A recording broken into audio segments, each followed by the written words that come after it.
এই দেশেও করতো না। আজকে সালমান আসার পরে এখন মিলাদুন নবীর জন্য এই সৌদি আরবে 3 দিন ছুটি। সুবহানাল্লাহ। কয়দিন ছুটি? 3 দিন। মিলাদুন নবীর জন্য সৌদি আরবে 3 দিন ছুটি। মাশাআল্লাহ। সালমান এসে করছে এটা।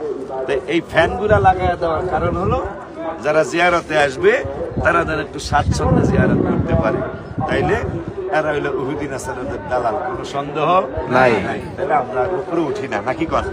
কারণ দেখেন একবার অল্প মানুষ উঠছে, আর এমনি কিন্তু রোজা ছাড়া অনেক মানুষ ওঠে। এই রোজা যেহেতু আমাদের রোজা যদি ভেঙে যায়, রোজা হলো ফল।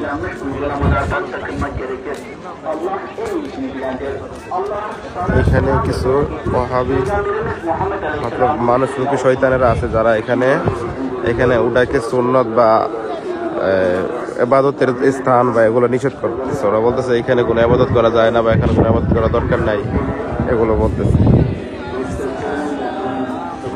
আলাইকা সালাওয়াতুল্লাহ